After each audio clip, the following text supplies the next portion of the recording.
Okay, here we are. All right, everybody. Welcome to episode 57 of Benching and Bullshitting here, the Kolb Strong Power Podcast.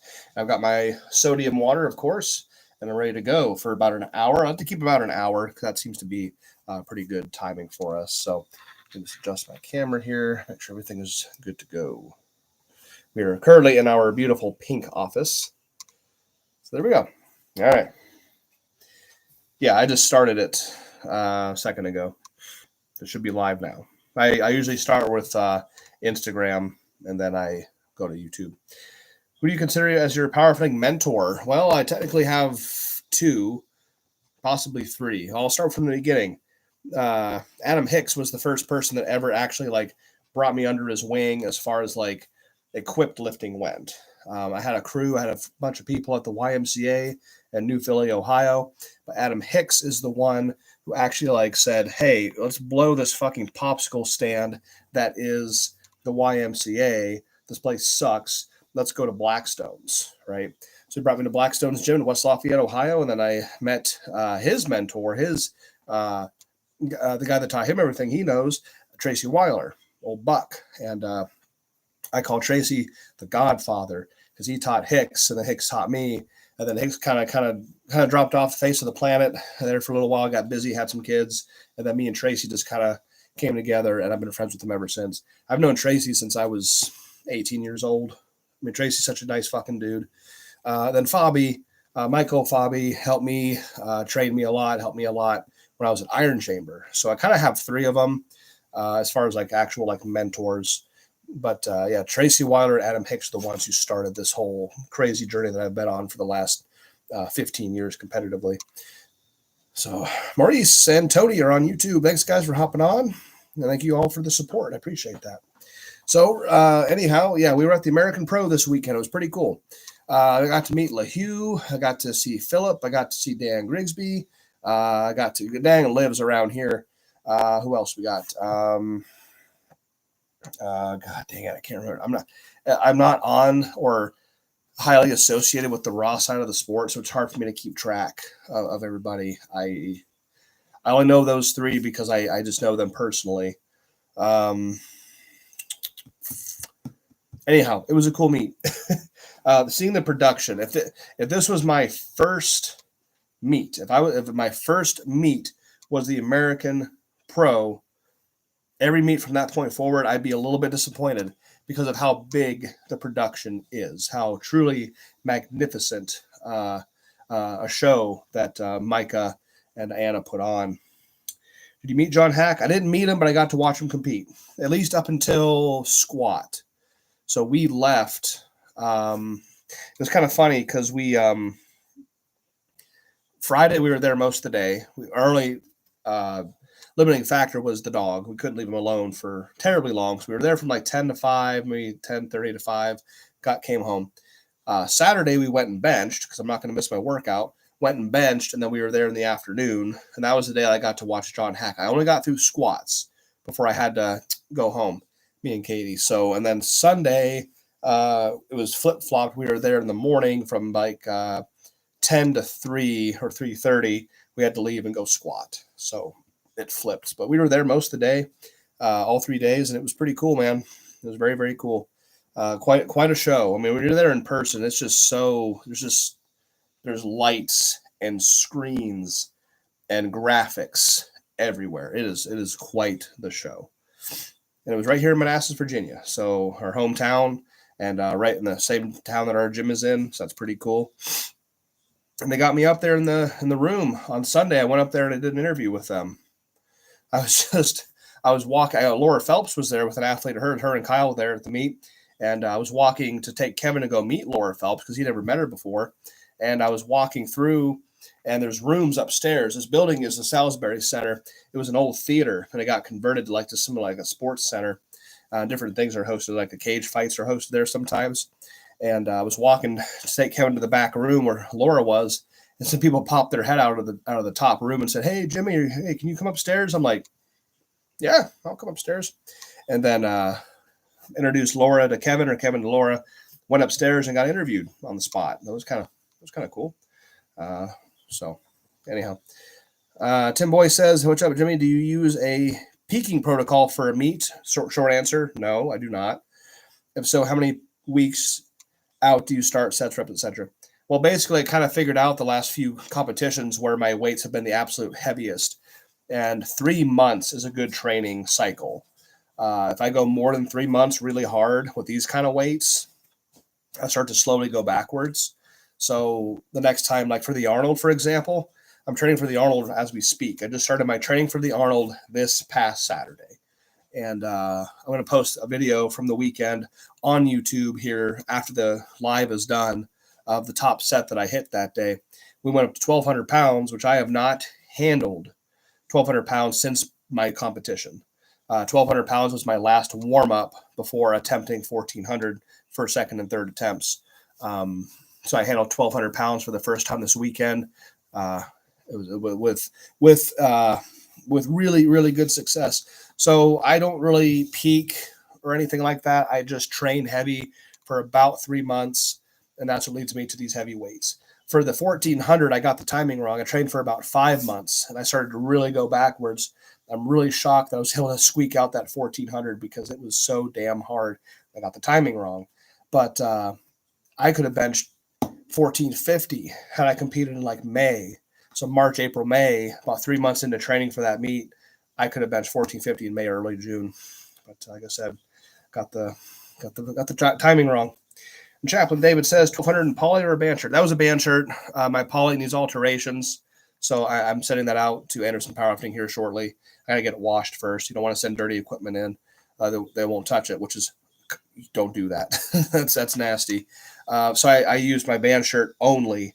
Like I said, for prep for the Arnold. That leads me into one of my other announcements really quick before we get to the actual Arnold. For YouTube. Now, if you're on Patreon or YouTube members, you will always have early access to these things, okay? But for YouTube, it'll be public on YouTube. I'm doing a series. I've never done a series before. And basically what I'm going to do, I just got the first video done. All I have to do, I got my outro recorded. That'll be used for all the videos. My intro is still not done. I have to record that tomorrow, get it edited. So I'm hoping to get this posted by like Wednesday or Thursday. But what I'm trying to do is just basically track and record all of the things leading up to the Arnold. But it's not just the Arnold. The Arnold is just the catalyst. See, the Arnold is the catalyst for me getting into my training to bench 1,500 because that's the big goal. Is to bench 1.5K, 3/4 of an American ton. Okay, so I'm going to train for the Arnold, and then that's going to lead me into benching 1,500. Your Patreon is worth every dollar. Well, I appreciate that. It's $10 a month if you want to join my Patreon or YouTube members. Have you ever had your bone density tested? You're a freak in a good way. I'll take it as a compliment. Thank you. No, I've not had it tested. I have not. I keep meaning to. I know you can do something called a DEXA scan. I think that's what it's called. But I just never have. I haven't found the time. And we're not exactly well off financially, so I can't even afford one right now. But I'd like to get one done. That'd be pretty fucking cool to see exactly what 19 years, damn, not 20 yet, 19 years of lifting plus the last 3 or 4 years have been extraordinarily heavy. I'd like to figure that out someday. Oh, I'm going to gear to benching because of you. Well, I appreciate that. Thank you. Thank you very much. Yeah.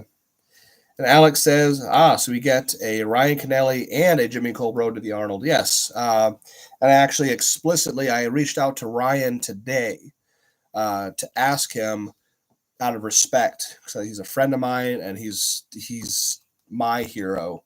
I reached out to him to ask him if it would be okay if I worded my series as Road to the Arnold or something alluding to the same thing he did with his DVD.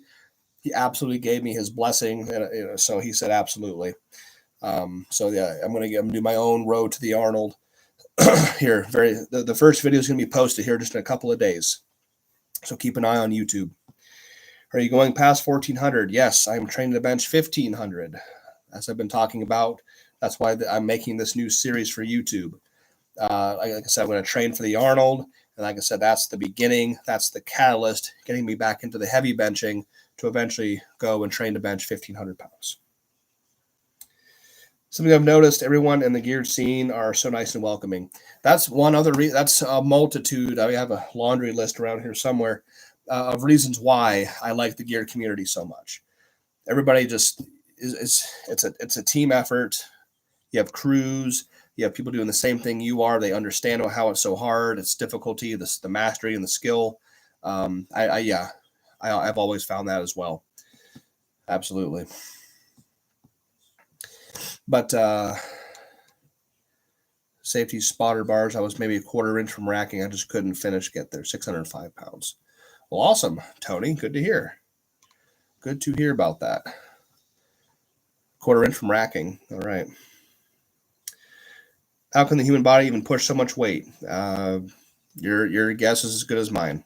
I just do what I do, and I've been doing it for 19 years. And that's where I've gotten to. I mean, I'm not there yet. I'm 100 pounds away.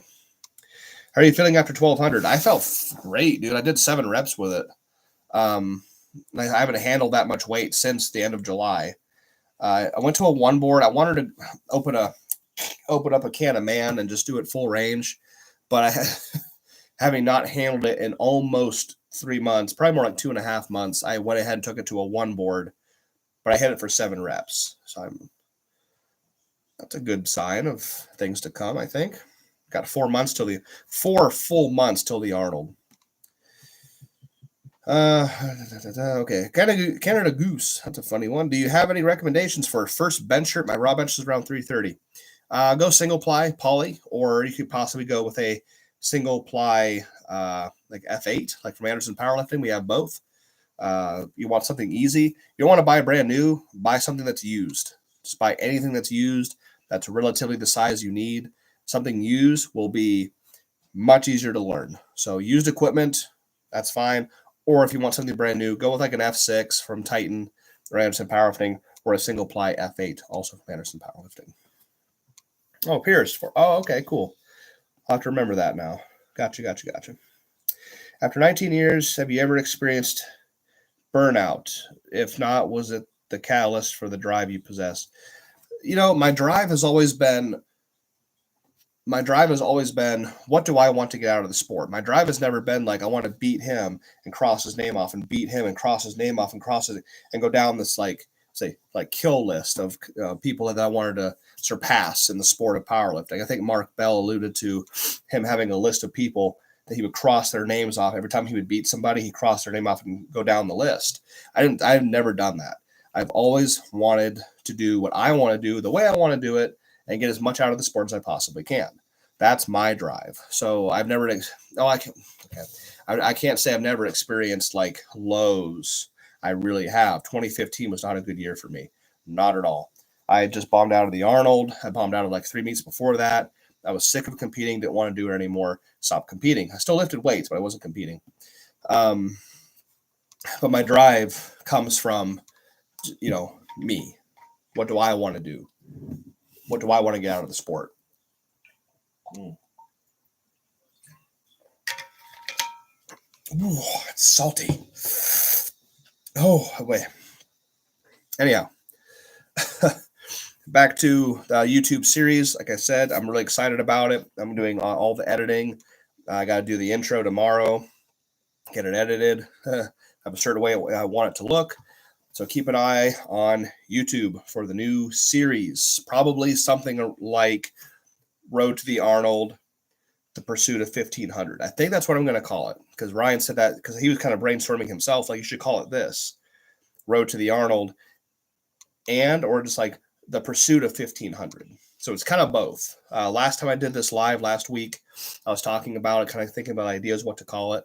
And I was going to do 2 separate series where it was like the Arnold and then 1,500 after that. I'm like, that's too much. I'm just going to combine the 2. So it's going to be both. So keep an eye on YouTube for those. Should be at least once a week. It might be a little bit longer, once every other week, maybe twice a month, 3 times a month. I'm not really sure. And then if you're on Patreon or YouTube members, which is $10 a month, you will get first-hand pick. You will have it early access. You can see the whole thing. I'm trying to keep the videos around 10 to 12 minutes, because I think 15 or more is going to be too much. The first one, like I said, is almost done. I just need my intro edited, and then we'll get it posted for you guys. Really excited to share that. It's a lot more than so Patreon and YouTube members are just my full workouts from start to finish. Every rep and every set that I do with commentary over top is on YouTube members and Patreon for $10. So this is more personal. It's like thoughts that I have, random things like going to these random meets, like went to the American Pro, got some footage from that. Just like more of like me talking, ideas I have, feelings I might have, training clips, of course, there's got to be training in there, but the full workouts from start to finish are still on Patreon and YouTube members exclusively. When you reverse grip bench, do you feel the outer part of your pectoral muscles firing like crazy, or is it just me needing to work on some push-ups? If you're firing with your pecs, that's still not quite right. You want to try to learn how to fire. I always try to use this as an example. You don't want to fire from here. You want to fire from back here. You want to flex with the triceps to get the weight going. But you, of course, want to make everything strong. Just keep working on your technique. You got to learn to fire from your triceps. Proximal bicep tendonitis, do you know how to treat it? I do not. That's a good question for your physician or a doctor. However, when I personally have bicep pain, I find that a little bit of mobility helps. Also, flooding the area with lactic acid, doing high amounts of bicep work, high reps. Powerlifters should be working their biceps, in my opinion. It's just for overall, because the bicep goes up into the shoulder, so it can help with shoulder health. But no, I specifically do not have a clue about proximal bicep tendonitis.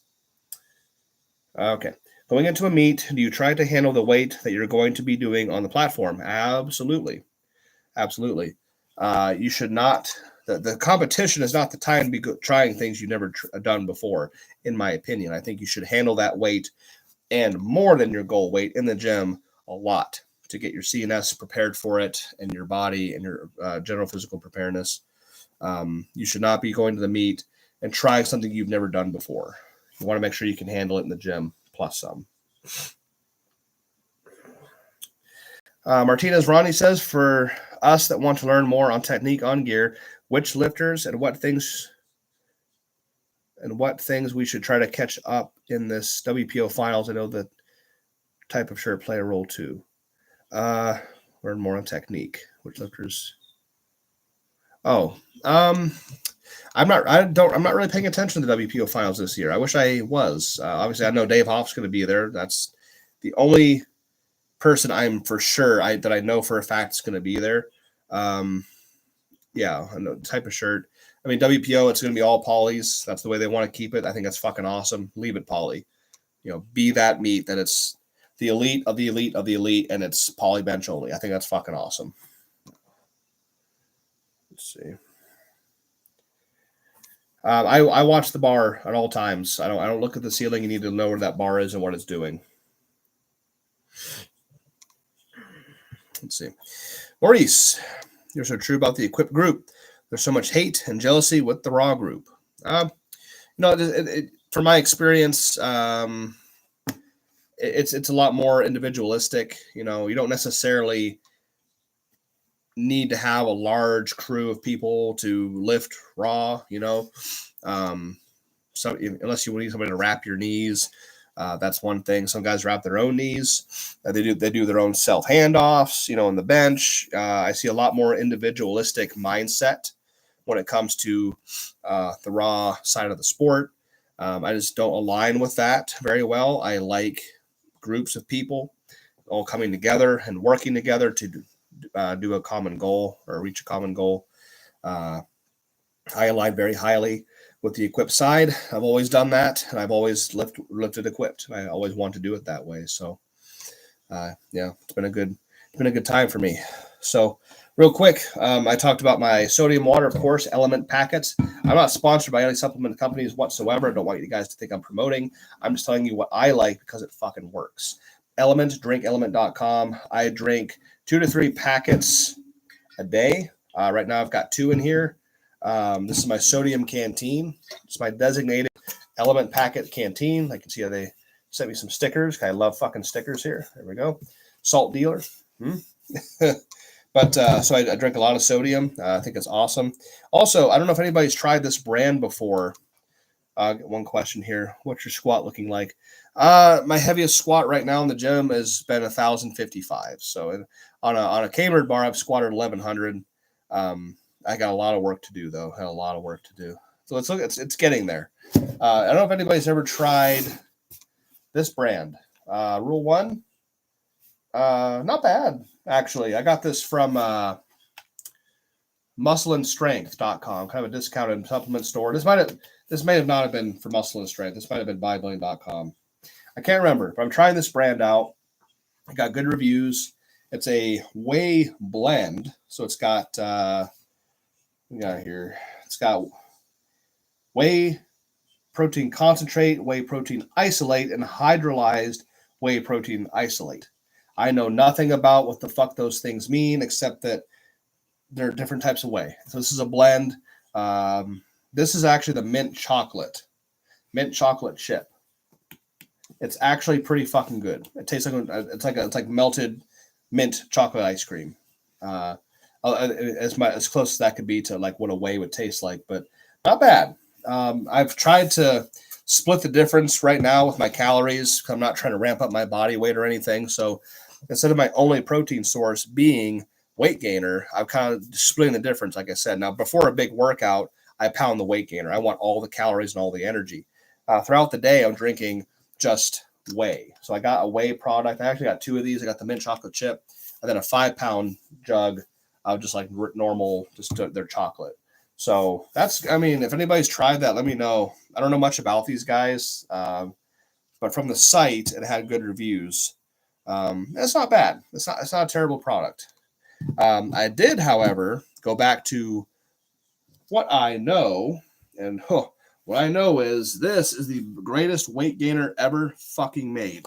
Right fucking here. There we go. MHP's Triple XL 1350.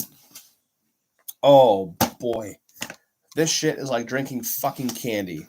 I am really good friends with this weight gainer. Oh man, I love the MHP weight gainer. It tastes the exact same as it did when I was a sponsored athlete back in 2014 with these guys. So I ordered another bag of this. It's 12 pounds off of the MHP website. It's, if you do include shipping and tax, you're looking like $100. But man, I actually turned Rich Putnam onto this MHP weight gainer because he was asking about it. And I said, dude, like if you buy it, you will fucking love it to death. So like I said, though, when I was trying to gain all the weight, I got myself up to 330 pounds. And how I did it was by pounding the fuck out of that weight gainer. About two servings a day. I would buy 2 of these bags and go through them in a month. So 24 pounds of weight gainer a month to put weight on. Because that was kind of a hard gainer for me for a long time. So, but now I'm trying to just maintain what I have, not necessarily gain more weight. So, like I said, I split the difference between the weight gainer and then also the just the normal whey, because this has 140 calories per scoop, whereas I wonder what one scoop of this has.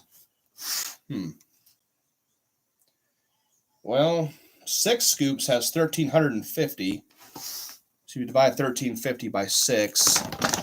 Well, I don't really know. I don't do math, but either way, good products. The MHP, I highly recommend the MHP weight gainer. It's good shit. Oh, Ed's on here. What's up, Ed? How you feeling, bud? Hope you're feeling good, dude, from that weekend of squats. And Ed was able to make it to the American Pro with us and experience that, so it was pretty cool. He lives like 5 minutes down the road from the center, so it was awesome. But as far as more announcements go, we have the Arnold coming up. You feel great? Good, Ed. Arnold is coming up in 4 months. Okay, we've got November, December, January, February, 4 full months before the Arnold comes around. And what we're doing as Anderson Powerlifting, the company that I've been with for 13 years, is putting on the first Anderson Invitational Bench Competition. That's on Saturday at the Arnold Classic. That's a money meet. It's also a very peculiar one because it has never been done before. It is a 3 lift, those 3 bench attempts combined for a total. That's what determines your placing. Not bad, pretty cool. So, like I said, the last time I talked about this, it's going to be very who of everybody to make sure they make all 3 attempts. If you miss an attempt, your total goes down by an entire attempt, and you're not going to get a good placing. Oh, no shit. Brian says, I'll be spotting at the Arnold for Dan at the XPC booth. No shit. So you'll be spotting at the XPC finals then, I assume. Is that what you're talking about? I mean, the Anderson bench meet is still hosted by the XPC. So I don't know if you'll be up on the main stage spotting the bench meet either, but that's cool, man. Good. All right, cool. Awesome. Yeah, so, but the announcement besides, I mean, you trained at Lexington. Oh, good to you. Oh, okay. I've been to Lexington a few times. It's been a while because I haven't lived in Ohio for about the last 6, pushing 7 years. But yeah, I've been to Lexington a few times. I've known Dan just as long as I've known the guys at Blackstones. I've known Dan since I was like 17 or 18 years old. He's a funny dude. So yeah, I'll be doing the Anderson bench meet on Saturday, and I'm thinking about doing the last man standing the next day, the bench competition the next day, doing 2 bench competitions at the Arnold back to back. But that'd be kind of cool. I forgot about highlights. No, daylight savings for the U.S., so I'm late. Oh, daylight savings. What the fuck? Is it daylight savings right now? No, I must have missed that. That means we get an extra hour of sleep or we don't. I forget. That doesn't matter. Good to have you. Good to have you, Thomas. But yeah, so that was kind of the idea I've been tossing around for a while, was doing both of them. You know, benching. Now, like I said, the Saturday bench meet will be a lot heavier than would be the Sunday bench meet. When I did the last man standing this past Arnold, we started at 750, and then everybody did 750. Then I went up 50 pounds, 800, 850, 950. I went to 1,000. So at most, it could possibly be more, depending on who competes. If anybody else did 1,000, I'd have to go to 1,050. If everybody did 1,050, I'd have to go to 1,100. Yeah, so go the Arnold bench meet. I have a strategic plan on what attempts I'm going to choose, but so that's going to be the heavier day. Even though that day is not biggest bench wins, you have to do all 3 attempts to get a total. So you have to do 3 attempts heavy. You have to get them. But I think it'd be kind of cool to go back to back like that. So I'm thinking about it. I don't know. We'll see how training goes. It says Thomas says, sorry, fingers are chalked and screen's fucked up. Horrible. Seabo to text. Gotcha. But yeah, that's what I got for you guys. So if you have questions for me, I have to come on here. I usually say at the beginning, sometimes I forget. Please ask questions. That's why I'm here. If I don't get questions, I just talk. But I really want to get to some subject matter if you have questions for me. Otherwise, I'm just going to keep on talking. Combo. Gotcha. But yeah, so we had Uncle Nick come down. He was here for the Uncle Nick lives about, generously, I'd say probably an hour and 15 minutes at most. He lives in Maryland. He comes down once in a while. He was down this weekend. Fucking awesome lifting with him. And he's a monster fucking deadlifter. I wish I could deadlift like him. I'm not built for it, though. And he came down for the American Pro. He had somebody he was handling. I can't remember his name, but he was here to bench with us. It's always fun him benching with us. And it's so comfortable having my crew. My crew this weekend was Zach, Andrew, Joe, Uncle Nick. Who else we have? Shit. We had about half our crew, about 6 people. Usually have about 12 to 13 as our entire crew. But yeah, it was a good performance. The most I had done since my meet 2 weeks ago was 1065. So I went up to 1,200 for the first time since July 29th or July 27th. And it was pretty awesome. Diego Curtis says, what exercises should I do to increase power of my chest while in my F8 shirt? I think upper back. That might sound stupid, The F8 shirt is going to give you plenty of power off the bottom, but the weight is going to be much more immensely heavy than you could probably handle in a poly. So your upper back needs to be fucking crazy strong, have a lot of endurance, and be crazy big. I think everybody, including myself, needs more upper back. So upper back work. Shrugs. We do. If you ask my buddy Chris how much shrugging we do at our gym, we do a shitload of shrugs. Would it be an idea to try 2 bench days back to back? First, see how it feels and recovery is like. Doesn't have to be balls to the walls both days. I think I'll just, in the moment, being at the Arnold and being in my element, just in bench pressing. I mean, bench press is my fucking jam, dude. No, I don't think it'll be necessary. I might not even be in the mood to do it. If I do the first one and it worked out great, I come into the Arnold the next day and I'm like, I don't want to fucking do this. I might just back out. So it's not a big deal. And like I said, the next day is not a huge deal because unless it increases, which I forgot to ask Keith today, Keith Odell, but if it is the same thing as last year, the starting weight is 750, which is nearly, for me, 750 is just shy of 50% in terms of like percentages for me. So it's not a big deal. Let's see here. Have you ever gotten anterior shoulder pain after heavy benching? Not really, because not really, because I'm equipped, is one. 2, I focus a lot on the rear delts, not the front, in terms of accessory work goes. So my antagonist muscles, the back plus the rear delts, are very, very strong. If you have anterior delt pain, you might be firing from the shoulders and pecs too much. You need to fire from the triceps. And B, your antagonist muscles or the rear delt and upper back might not be up to par with the front of your body. You should train your back more than your front. If you're not training your back enough, your front can suffer and get injured. Can you describe your back day and your movements? It always changes. I'm a big fan of shrugs. Like I said before, I do a lot of fucking shrugs. SSB high shrugs, power shrugs, normal shrugs, dumbbell shrugs. You see a pattern here? Shitloads of shrugs, farmer walks, things like that. We do pendlay rows from the floor, from the rack, from blocks. We always change it up, different heights. Usually a seated row of some kind of handle. Pull downs are mostly aesthetic, but we still do them for overall development. But a lot of shrugs and a lot of rows. And all of this can be viewed on Patreon. If you want to subscribe to it, it's $10 a month. You can see what I do 5 days a week in the gym.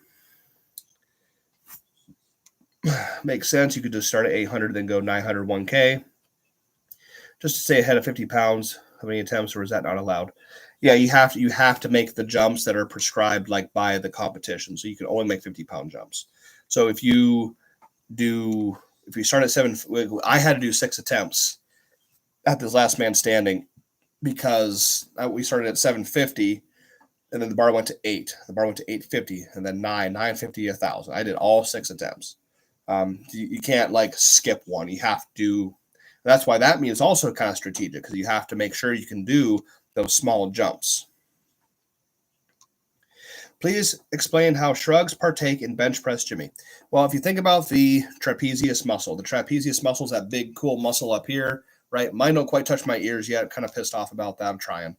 But your traps is a big diamond shape, or your trapezius is a big diamond-shaped muscle from the top, and it goes down to your mid-back. If you think about it, the trapezius, when you're laying on a bench, is 100% in contact with the pad at all times. Now, your lats are very, very important. I'm not saying they aren't. But some of your lats might actually overhang the bench a little bit if you're a wider guy. Now, they're very, very important. I'm not saying they aren't. But your traps are always in contact with the pad at all times. So that's a lot of your base on the bench. And even Louis Simmons would say he couldn't get his guys to shrug, like almost ever. They're super fucking important. So, and the more I started shrugging and getting stronger with my traps, I could actually feel them being used when I was bench pressing heavy, it was really odd. I'm like, wow, why am I feeling my traps? Well, because they're being up to par, they're getting stronger, they're being used more. Now I'm starting to feel it again, or starting to feel it, period. So that is how. I'm not saying like that's the end all be all, but the traps are often overlooked when it comes to bench press. You often hear about shrugs for like, oh, you got to work on your deadlift lockout, do shrugs more. It's like, okay, upper back shrugging or, deadlift lockout. But your bench press can greatly be affected by stronger traps. Zomboologist says, if cost is a major issue, i.e. you can only afford one shirt, would you recommend learning equipped bench press in an overkill shirt versus Titan shirt? If cost is a major issue, you can only afford one shirt. Only because from what I've heard, I don't have no experience with overkill. I like Rudy, but I don't have any experience with his shirts. I would say that the overkill shirt would be much, much, much harder to break in compared to a Titan. Now, his new gray line is supposedly a lot stretchier and easier to touch, but his red line and his black line are really, really stiff. I would say the cheaper option and the option that's going to give you quicker results, you can learn easier, would be the Titan shirt. If you go with a F6, a Fury, or you want to go high end or top end shelf, would be a Katana. Canada Goose says, do you think speed benching has any value? I do not. I don't think it has any fucking value whatsoever. I've noticed you seem to go heavier year round. I go heavier year round because that's what I compete with. We don't compete for speed. We don't compete for 9 sets of 3 with accommodating resistance. We compete to bench the heaviest fucking weight we possibly can on the platform. If you want to lift heavy weights, you want to bench heavy weights on the platform, you got to train for that. So I think speed work is for the fucking birds. Now, I say that coming from a bench only perspective. Do I think speed work has a place with squat and deadlift? Sure, yes. But for bench, absolutely not. I hate speed work. I think it's stupid. I think your time is better well spent doing other things like getting stronger, increasing your work capacity, things like that. What flavor of the MHP is best? They used to have like 8 flavors. Now they dummied it down. Milk chocolate is the best. Milk chocolate. Up your mass, triple XL 1350 is the best one. Absolutely, by far. Yeah, I think that's right. Thomas did. Yeah, Tony hit some. Yeah, I think he hit 1200 in his poly to a 2 or 3 board. Yeah. Yeah, the overkill shirts are known to be very difficult to work with. Rep work for bench, and if yes, what's the max you should do? That's a good question because I do it all. I've done sets of 10, 20, 40, and above. I do rep work all the time. I do it as a personal challenge. So maybe I'm not a good person to ask because I'm not doing it for any real specific reason besides I'm testing myself. I did 700 pounds for 10 reps for the first time ever at 10 reps, probably about 3 years ago. And then 6 or 8 months passed, and I was like, hey, I haven't repped 700 pounds for like 6 or 8 months. I should do it again. And I got 15. I'm like, whoa, shit, that was an increase. I'm getting stronger. Something's getting better. And the equipment I was wearing never changed. See, I was getting better. So I do it as a personal challenge. I do rep challenges at 7, 8, 9, and 1,000. That's what I do. And as long as my reps go up every time I try one of those weights in the same piece, I'm not changing pieces each time I do this. That means I'm going in the right direction. So, yes, I'm a big fan of doing rep work on the bench. You a fan of axle bar bench? Not really. If so, you like the Elite TS El Dorado bar. I have never tried that, never seen it before, but I don't like axle bar pressing. No, it's a tad. I've literally done it once. If that tells you anything. In 19 years, I've only axle bar benched one time. And it was like 6 months ago. I just don't do it. Nope. Dave is saying, is 1200 in a poly next or is F8 in store? I want to do 1200 in a poly. I'm working with a poly right now, but it needs alterations. I got to send it into Anderson to have some things done to it. So F8 is going to be more or less my focus for the time being. Like I said, going to the Arnold Classic, I'm going to use a band shirt. Morgan says, thank you for all the YouTube content and the Patreon. When doing board work or board presses or board extensions, as I call them, do you want to utilize leg drive or purely engage the triceps? You want to always you lift how you compete. We want to use leg drive in the bench. So when you're doing your accessory work, my legs are never turned off when I'm benching, except for on floor press, because obviously you're on the floor. But yeah, still utilize your legs. It's going to help you lift more weight anyway, but you do want to focus on extending off the boards. But my legs are always engaged during the bench, no matter what I'm doing. Patrick says, what is your opinion on performing static holds with heavy weight as a way of allowing the body to become accustomed to heavy benches? Well, if in order to get the actual full maximum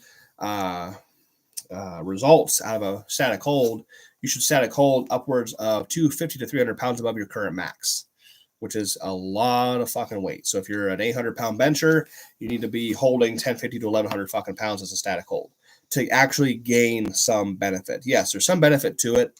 I don't think you should do it very often. So for me, literally, I'd have to be doing a static hold with like 1700 fucking pounds. That's a little unreasonable for now. I don't know. But so they have their place. Just don't utilize them like as an end-all, be-all way to get used to heavy weights. You should be doing heavy weights consistently as often as you can in any way, shape, or form, whether you have to go higher boards, reverse bands, something like that. But yeah, use static holds sparingly. They do have value, just don't do them all the time. My breath often for a couple reps, I'm not sure exactly what you meant, Thomas, if you want to reword that. Zombo says, yeah, I specifically meant the gray line. Oh, okay. I've heard the single ply is a lot thicker than Titan, so I'm assuming it'd have more longevity. Well, if it's the gray line, it's supposed to stretch out a lot easier, so it's not going to have as much longevity as far as keeping its tenacity. The gray line is supposed to be able to open easier and touch easier, which means if you go single ply, it's going to stretch out really quick. Whereas a katana or an F6, I used one katana. I trained from October, November, December, January. I trained this one katana, single ply katana, for 4 months before hitting 1,050 at the end of January in that single ply. And that same single ply 2 months later in March at the Baddest Bencher 1, I benched 1,080. And then 2 months later, April, May, June, 2 months later, with that same katana, single ply with no alterations, I benched 1,120. And that's including all the workouts in between that about 8 or 9 month period. So thicker and stretchier does not often mean longevity. Now you're not going to get it's not going to blow. The thing's not going to blow out on you or anything like that. I'm not saying that. But just because it's thicker, the gray line is designed to be easier to touch with. So you're not going to have as many rebound benches with a gray line single ply, I think, in my opinion, as you would with a single ply katana or an F6. Let's see. Evening, Jimmy. I'm psyched. Just bought my first bench shirt. Titan Super Katana Low Cut. Oh, an LCC Low Cut Katana. Low Cut Collar, LCC. Low Cut Collar. Awesome. Well, if you ever need help with that, just if you need any break-in tips or anything you want, just you can DM me. And I'm glad to help out. That's exciting, dude. Very, very good. Good. That's a good shirt. I don't particularly like the LCC katana. I like the normal super katanas or the Anderson KLA super katana, which is a special collar that only Anderson can make. I do like those a lot better, but the LCC is a good option. That's a good shirt. And damn, so Titan seriously the way to go. I appreciate it, man. I think so. Now, if you were trying to get a multi-ply, a triple ply or something like that, yeah, it maybe, recommending a triple ply katana would be, oh boy. Look at it this way. When I did my 950 at the Arnold Classic in 2014, when I won it that year, that was the only successful competitive bench ever done in a triple ply katana in the entire world. They're not fucking easy to work with. So if you wanted to go multiply, there are better options than multiply katanas. You could get a 2-ply F6 would be a reasonable shirt to work with. That's what I'm working with right now. But single ply, I definitely think no way and ready for multiply. Stick with a katana or an F6. Yeah, a single ply overkill gray line I think would stretch out like almost immediately. It wouldn't be worth it. Morgan says, I just got a single ply F6 and I'm currently breaking in. How many sessions would be realistic before expecting to get a touch on the chest? Appreciate there are a lot of variables there. Yeah, I'd say between that could be somewhere between 5 to 8 sessions before you touch the chest. It's variables concerning. I'd say somewhere between 5 to 8. Yes, for a single ply. If it was multiply, it might be higher end, like 8 to 10. Between 5 and 8, you should be fine. Just make sure you work your way down the board slowly. Break that. We're taking brand new fibers. We're trying to make them work and move to get them to actually stretch and give a little bit. You take a brand new fibers and try to make a touch, you risk a blowout. You want to make sure these fibers are being worked in nice and slow over time so they can actually open and stretch, not have a blowout. So yeah, work down the board slowly with your break-in process, but 5 to 8 sessions for a single ply F6 is pretty reasonable. Yeah, we'll do. If you want to go through Anderson Powerlifting, Zombo, my code will get you 10% off if you go through Anderson Powerlifting. So that's Anderson type Powerlifting. My code button is Kolbstrong right there. And that's going to get you 10% off your order. So if you want to go through Anderson Powerlifting, Kolbstrong.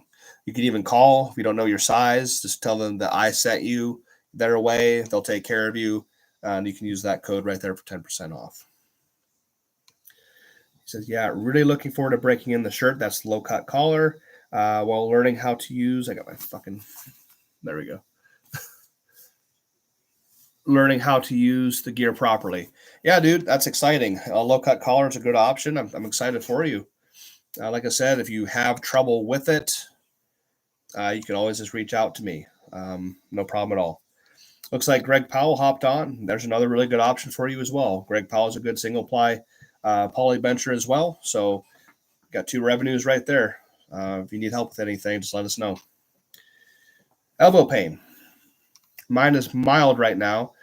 What are your thoughts as far as me training them 3 times a week?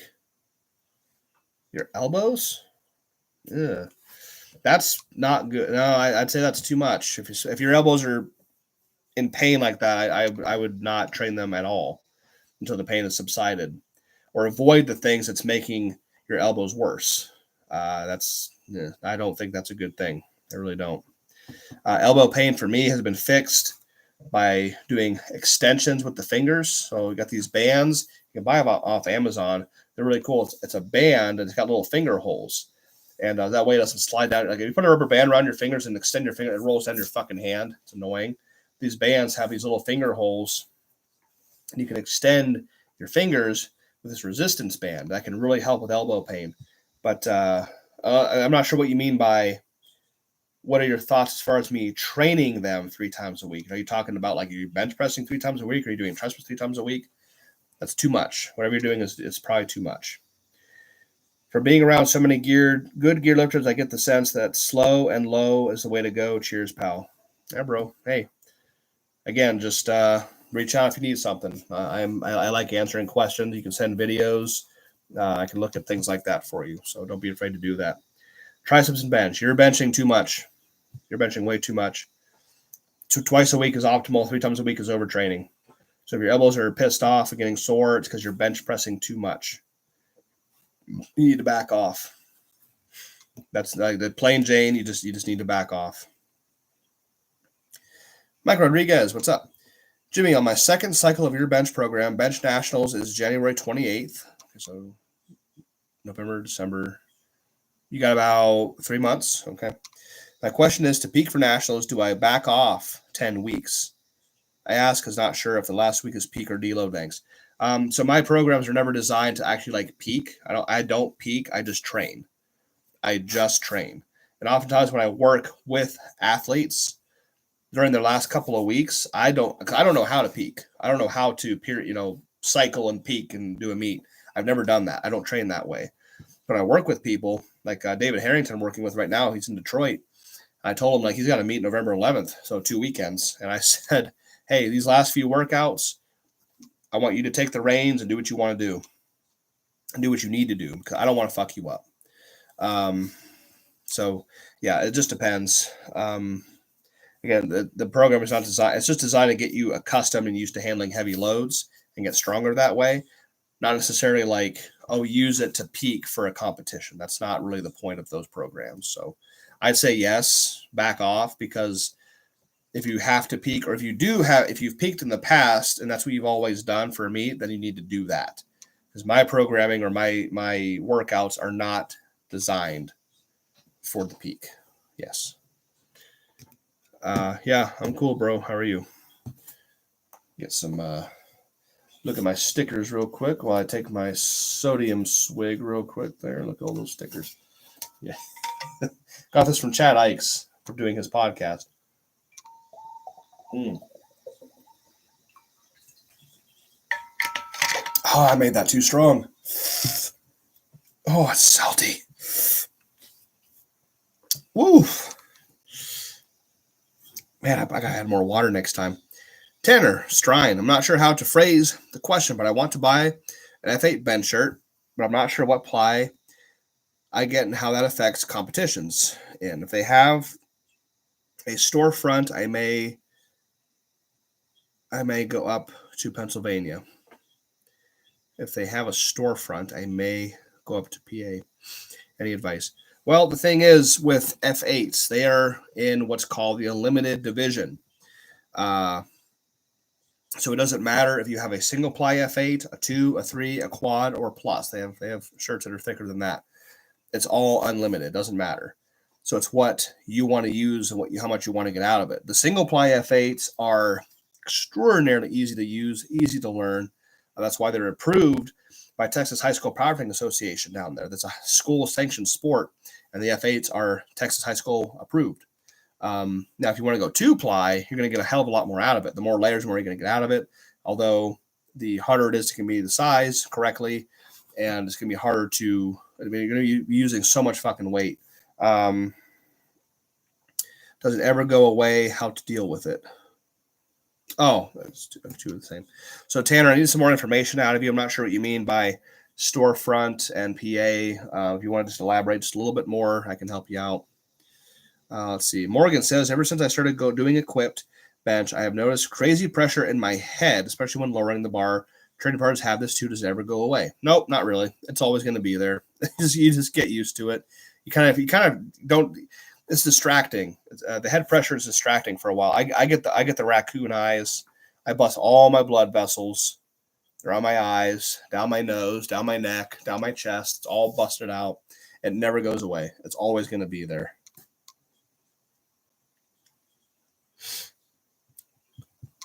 Zombo. I think he means a brick and mortar store. Oh, like an actual store you can walk into. Yeah, you can actually go to Anderson Powerlifting down in Dallas, Texas, and walk right in and say, yeah, okay. It's hard to figure out shirts. It's from advice from the internet. So, yeah, you could, if you're in, I'm not sure where you're at, but yes, okay. You can go to Anderson Powerlifting in Dallas, Texas. You can go in and say, hey, I need a F8, and Kevin or somebody there will size you on the spot. I'm pretty sure they can do that. But yeah, so they do actually have a storefront. Anderson Powerlifting, I just found out a few years ago when the first time I ever went to Anderson Powerlifting, it is a actual no shit building, and it has an address. You can physically go to it. It's pretty cool. Yes, they can size you. If you walk in, they can size you for an F8. I recommend a 2-ply. I don't know how much experience you have with equipped. This is your first shirt ever. I'm based in Kentucky, and I have Anderson on my list of places to go. That's awesome to know. Thank you. Appreciate the advice in these videos. You're welcome. Yeah, that's awesome. Cool. That's awesome, bro. Yeah, I recommend the 2-ply, but if it's your first time in a piece of equipment, I would probably go with the 1-ply, but it's personal choice. Dizzy is a normal thing with heavy bench. Yeah, trust me, 1400 does not feel good or natural on the body. It's my vision blurs, things get fuzzy, the pressure is just immense. I mean, it's hard to explain. It'll never go away. Dave Van Eaton says, you mentioned the Arnold. What Fed is that? The Arnold competition, both Arnold competitions that I'm going to compete in are XPC. That's Dan Daig's federation, the XPC, Extreme Powerlifting Coalition. So the Anderson Bench Press Invitational, which is on Saturday on the stage, is a 3-lift event, 3 attempts for a total for bench. And then the Last Man Standing, which is Sunday, is also an XPC event. So he also has the XPC Finals, which is the big multiply full power meet, which is on Friday. So he's hosting 3 events this year. I'm doing 2 of them. Can I still work on triceps more and less bench? No, the triceps is what's going to hurt your elbow, dude. Your triceps is a single joint movement that's only working the elbow itself. So you should back off on triceps and focus on bench. Still, 3 days a week is too much. Bench twice a week.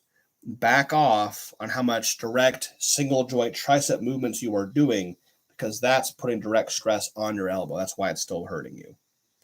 So you need to back off. Back off on the triceps and back off on the days. 2 days a week for bench. Minimal tricep work until your elbow stops hurting you, because that's not good. Yeah, so again, XPC at the Arnold Classic. Like I said, I'm at this, as I sit here, as I speak to you all, I am probably 90 in favor to 10 that I'm going to do both bench competitions this year. It may be more realistically about 80-20, maybe 70-30, but I'm trying to be as optimistic as possible. I'm pretty sure I'm going to do both. It'd be cool to go back to back at the Arnold. Hopefully, I'm going to win. If I do a meet, I'm going to fucking win. Like, I'm not going there to fucking lose, you know. I just have to perform. That's the thing. Like, I would lose if I missed an attempt, if I bombed out. So I have to perform. I have to do good. But I'm going there to fucking win. So I'm going there to win both. Shubham says, I've developed a habit of over-tucking my elbows. How can I fix it? Don't over-tuck. If you're over-tucking, just move it out. Videotape yourself benching from all different angles so you can see what you're doing so you can correct it. That's one tip that Kirk Kowalski gave us to many years ago. Video record your workouts so that you can see you doing that. Then you can make adjustments. You can record that and make sure that you're in the right spot. If you're over-tucking, you just have to move it out. You just have to physically do it. Any tips to avoid shoulder pain while benching, chest workouts in general? Yes, make sure you're keeping your shoulder blades in a retracted or pinched position for all pressing motions. Just because you need to keep your shoulder blades pinched for flat barbell bench doesn't mean you don't have to do that for like dumbbell bench and incline bench. Every time you do a pressing motion, dumbbell, incline, decline, floor, flat, doesn't matter. Board work, bands, chains, straight weight, geared, raw, doesn't matter. Anytime you do a chest press of any type, you have to keep your shoulder blades pinched, retracted, and down. Always. Never have them out. If your shoulders are out, that's going to cause anterior shoulder pain and also wreak havoc on your joint and your rotator cuffs. That's the biggest thing. Also, work the living shit out of your rear delts. That's the antagonist muscle to the front delt. If your rear delt is lagging and your front delt overpowers it, just like when people's quads overpower their hamstring, they get hamstring tears or pulls.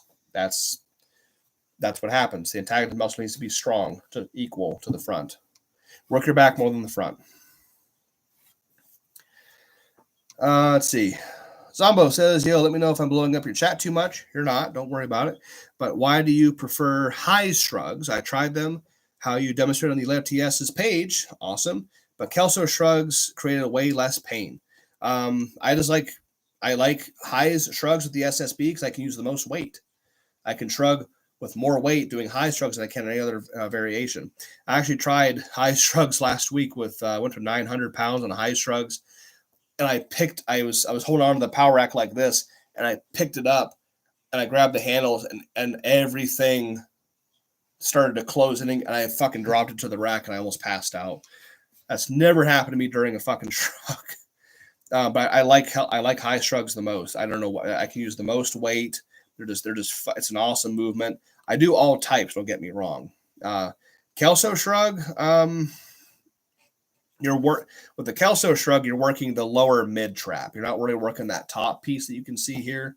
So that's kind of why I do everything. But I really like high shrugs, barbell shrugs, power shrugs, dumbbell shrug, farmer's walks, all those things.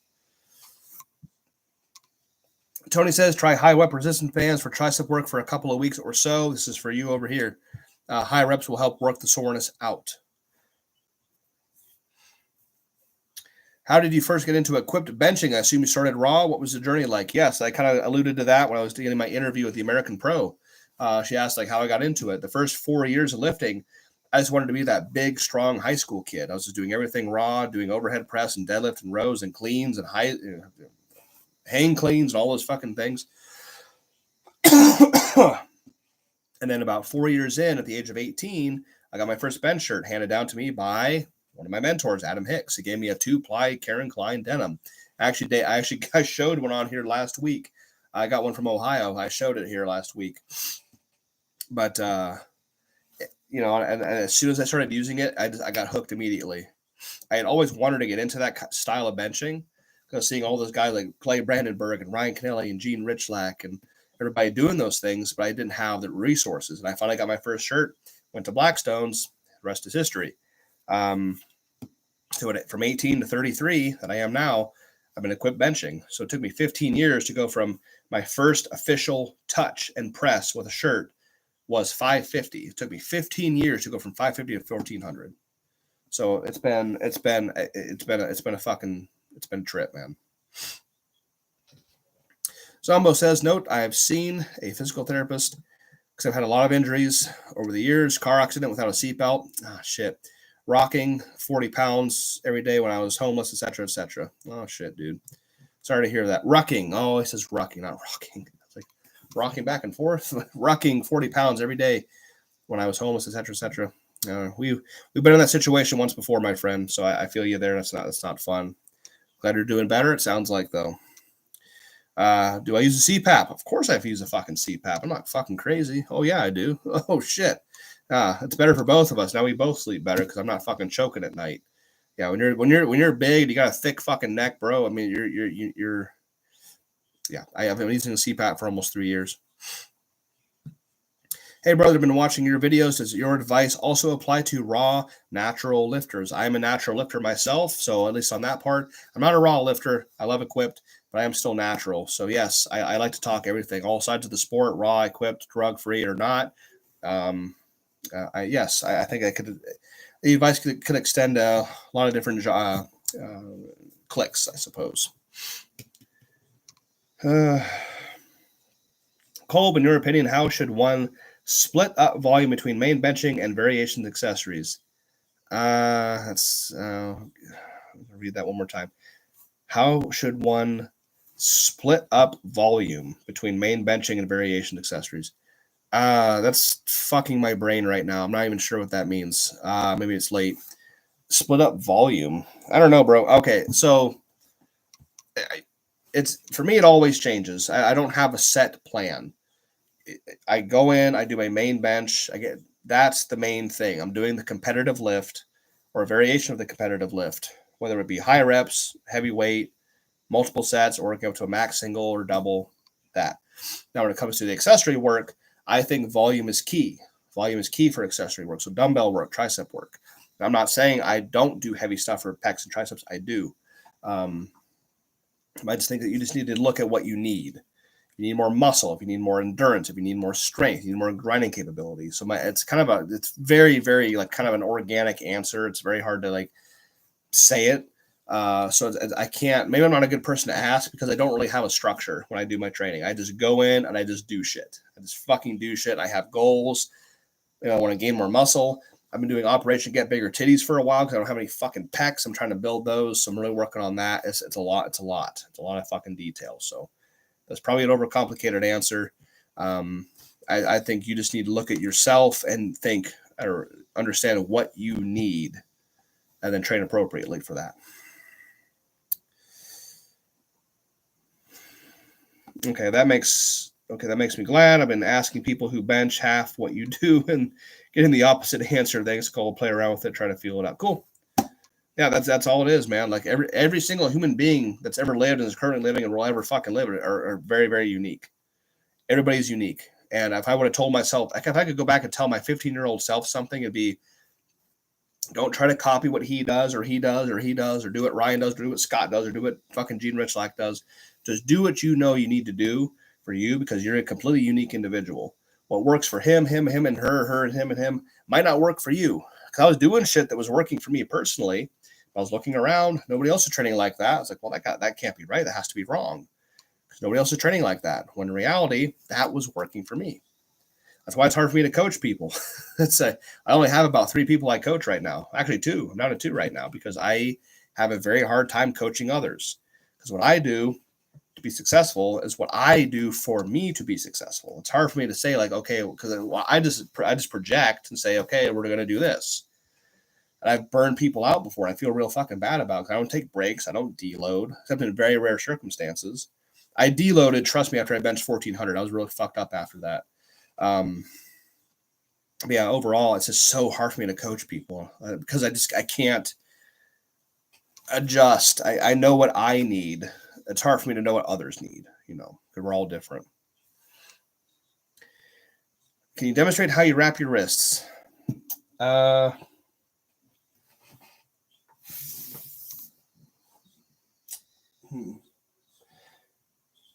Not without a wrap.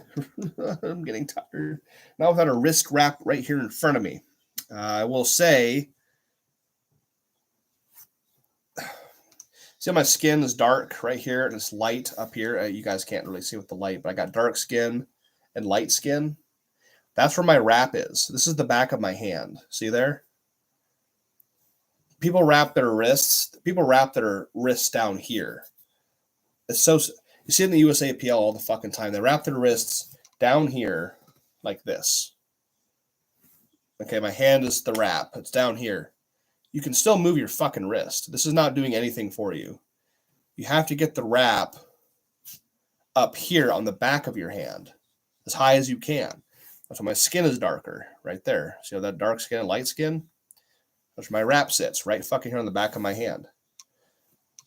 Because now it's actually going to prevent my wrist from going backwards, as opposed to being down here like the IPF people do, and you can still move your fucking wrist around. It doesn't make any goddamn sense to wrap your wrist like this.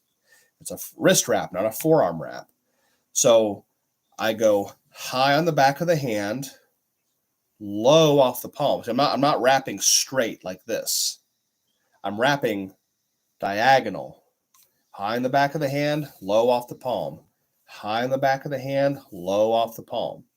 Because to be legal, it can't be on the palm. It can be right below the palm, but it can't be up here. It has to be down here. So off the palm, high on the back of the hand. Off the palm, high on the back of the hand. It'd be much easier if I had a wrap in front of me, but I do not. I worked out with Tara Green Weber. Oh, I love Tara. Once when she was doing the program from you, and she was really amazed by the volume, made me rethink all the shit here about overtraining. I don't think there is such a thing as overtraining. I think you can reach a limit. You can definitely reach a limit, but I think overtraining is one of those things that's been kind of like regurgitated over the years, and who is super scary, and fuck you. Just fucking train, man. Train hard. Like, just go in there and be a fucking animal. Overtraining, and I got to follow my DM for coaching online 16-year-old coaches program, or fuck that shit. Just go on the weight and slay some fucking weights and get big and strong. Very basic mentality I have. Oh. How many times do you actually bench 1,400 before you did in a competition? I attempted 1,400 pounds twice in November in York, this past November of 22 in York. Missed it both times. And then I tried it again in July and did it all 3 attempts. So twice in November, failed. Twice in July and failed my first and second attempt. I got on my 5th. So I attempted it 4 times in competition before I actually got it. What are your thoughts on the thumb strap? Some feds don't allow you to wear it. I think that's one of the dumbest rules on the face of the planet in this sport, because the thumb loop does not add hundreds of fucking pounds to your lift. It is so stupid. The RPS doesn't care. They allow you to wear your thumb loops. I don't think it's a big deal. I don't. I really don't think it's a big deal. Oh. Okay, here we go. I am really far behind, guys. I'm trying to end this here in just a few minutes. Let me get through these questions first. Damn it. Okay. Yeah, no problem. Barbell Death Squad. That's an awesome name. Let's see.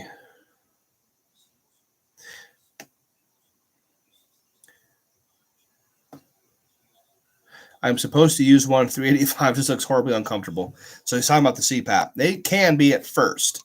I use the nasal pillows that actually go up your nostrils. That's the least invasive one. It makes your nose a little bit sore because it is pushing your nasal passages out. You get used to it in about 3 or 4 weeks. Not a big deal. If you have a beard or something like that, the full face ones might not work. They won't seal properly with a beard or a goatee.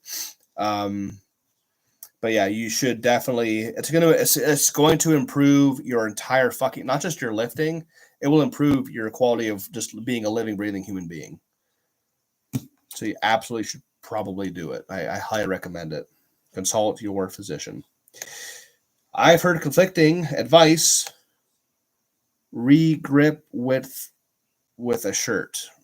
Maybe about grip width. Okay, I've heard that it should be narrow to use more of the chest plate because you get deeper, but also heard max grip is good for less range of motion.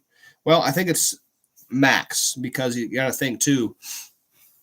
Yes, if you go narrower, it's kind of a double-edged sword. If you go narrower, yes, you're going a further distance. You're going to stretch the chest plate out a little bit more, but it's not going to start stretching until you're about halfway down, give or take.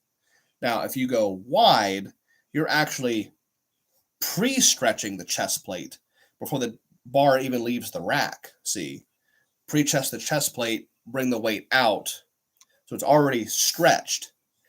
And then you start to lower the weight, and it stretches even further. So I don't like the narrow style equipped bench. I think it's you're going to be lifting a shitload of fucking weight. You're going to push it a further distance. You're not going to make the shirt stretch anymore. In my opinion, the shirt's not going to stretch anymore because if you go narrower, like I said, this is stretching off the chest plate at the top while the bar's still in the rack. You come in, yes, you are making the shirt move, but it's not tightening up till you're about halfway down. And then it starts to stretch. So it's not getting any benefit. I say full max legal width or nothing. Yeah, Thomas, thanks for moving over. Which wraps do I use? I use the KLA. So that's KLA. I'll actually just type it in right here. I use KLA 36. I haven't typed in so damn long on a computer. Where's that one button with the two? Oh, okay. 36-inch 5,000s. Those are the wraps that I use. You can get those at AndersonPowerlifting.com. And again, Kolb Strong is for 10% off anything from your order. I have the hardest time to hold my breath unracking the weight or with a lift-off on bench. Need to rebreathe basically for oxygen before starting my lift. That's what I do. If you hold your breath, if you get your setup, take a breath, and you get your hand off, still holding the breath, still holding your breath, still holding your breath, get the weight, settle it, and then descend. You're burning fuel. You only have one breath. That's your fuel reserve. As soon as you take that last breath, the second you start holding it, you have a timer that's starting to count down. Your fuel gauge is going like this, down to E. So the less you can hold your breath, the better. So you take the weight out. I hold my breath for the handoff, like, and then I settle and I let all the air out. Then I get one big final breath before I go down. Because if I hold my breath from here to here and then settle it, I've wasted about 2 or 3 seconds or more of fuel. Now I'm down to here. Now I only have this to complete the lift. So I'd rather take the weight out, refuel my gauge, and then go down with a full tank of air. So that's my take on that. Visually, that's what I think about. Like, I want a full tank of air before I make the trip down on the bench. So I do not hold my breath as I'm getting the handoff and then go down that same breath. I always take another breath.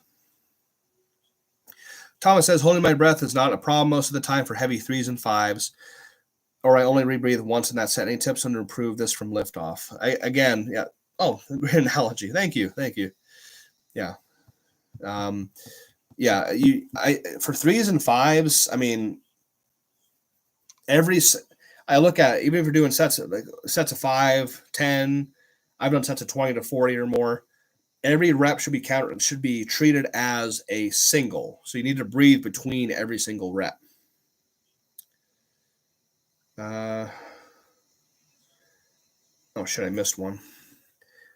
Another off-the-wall question. What sort of carryover do you see from bench bands, be it Widowmaker, Ram, Slingshot, etc., and how do you incorporate them into your own training, or what utility do they serve in your individual training? Well, they're less supportive than an actual shirt. If we're talking band shirts that are made of wrap material, so is a Ram or a Widowmaker made of wrap material, so they behave in the same way. So I can do my variations. I can't do, a lot of variations wearing a big bulky shirt, but I can do a lot of bench variations wearing a slinger, like a Widowmaker. I can do close grip, I can do reverse grip, I can do board, I can do floor press. I use slinger when I'm training for a big band shirt bench. I use slingers all the fucking time. Now for poly bench, because the material is so drastically different from tight fitting polyester to a band shirt type slinger device, they have less involvement in my training when it comes to poly benching. But if it comes to F8 band shirt benching, I use them all the time because they work exactly the same. They're made of the same material. They behave the same. And I'd much rather be doing floor. So if you could floor press, if you're floor pressing raw 4, 5, or 6 plates, that's cool and all. I'd rather put on a slinger and do floor press with 1,000. That's what's going to get me to a 1,400 pound bench. Well, it got me a 1,400 pound bench. So when I go to bench 1,500 pounds, then I'm going to be doing a lot of slinger work with heavy weight on a lot of variations to be as strong as possible from all angles, all variations, to get as strong as I can for my equipped band shirt bench. Let's see. Okay, Thomas says, okay, makes sense. But I mean, lots of other lifters, then again, especially raw, to hold it all the way because breathing can change position and be less efficient. I don't know. I don't agree with it. I think a lot of if you're breathing and losing your position, I think it's more or less probably having to do with sliding on the bench, something like that. If you're physically losing your arch or your position on the bench, I think you're probably more or less sliding. So you start arched and you slide on the bench and you start to flatten out. I absolutely think breathing is essential. Again, going back to that full tank analogy, the longer you hold that breath, the less fuel you have. Trust me, when I did 700 for 40 reps in the bench, I did not hold my breath. Every single rep, blow it out. That's exactly what I did. I did not hold my breath for 2 reps, 3, 5. I took a breath every single rep. I needed maximum fuel to get through 40 reps and 700 fucking pounds.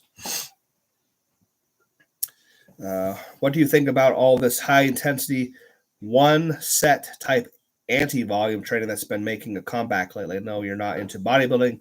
I've seen powerlifters doing it now. I think there's something to it. I think if you did that for one movement on one set per workout, not every single damn thing you do, but like Fabi, a really, really good friend of mine, was talking about that a few months ago. He was saying for back training, take one set of one exercise, one workout, and just fucking go bananas on it.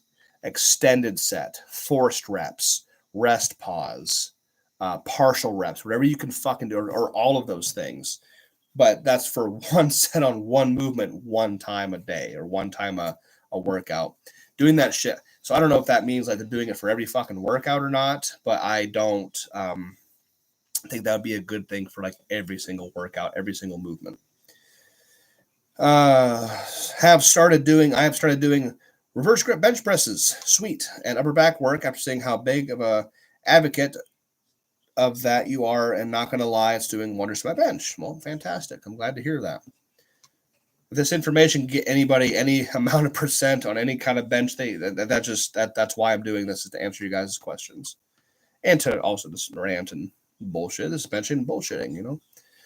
I'm going to end it here in just a moment. We're getting pretty late. Canada Goose says the high intensity shit has worked wonders for my rowing type movements. Okay, there's kind of like fuel to the fire. I guess it could be a good thing when it's all said and done. So cool, guys. Hey, I'm going to end it right here. It's we're an hour and 20 minutes. I try to end these things in about an hour. Join me again next Monday for benching and bullshitting. That'll be episode 58. This has been episode 57 on the Kolb Strong Power podcast. We like to talk benching and bullshitting, all things competing, training. I've had a great time talking with you all. If you need anything powerlifting related, visit your powerlifting superstore, Anderson Powerlifting, for chalk, ammonia, wraps, sleeves, belts, singlets, bench shirts, squat suits, deadlift suits. Anything off the store is 10% off. If you use code KolbStrong right here, KOLBSTRONG, one word, KolbStrong gets you 10% off anything in the store except for the F8 Sportcraft bench bar. That does not work for the bench bar. Everything else in the store, it's 10% off. Cool. I think that's about it. Thank you to all my sponsors, of course. We got Unleashed Strength Gym with Joe and Margot Strada. We have Anderson Powerlifting, F8 Customs, Tiffany and Rob Farrell. Alive by Design Chiropractic, of course, keeps my body in check. And then we also have Sportcraft. I consider Sportcraft to be a sponsor of mine now. So can't do without you guys, all my friends, family, training partners, which are my best friends, of course. So, hey, you guys have been freaking awesome. I'll be back on here next Monday at 8 p.m. Will I? Hang on. We're driving to Ohio next Monday. Fuck. I might be on here next Monday. If I'm on here next Monday, it'll probably just be Instagram. But I'm not sure if I will be. We'll be in Ohio. Okay.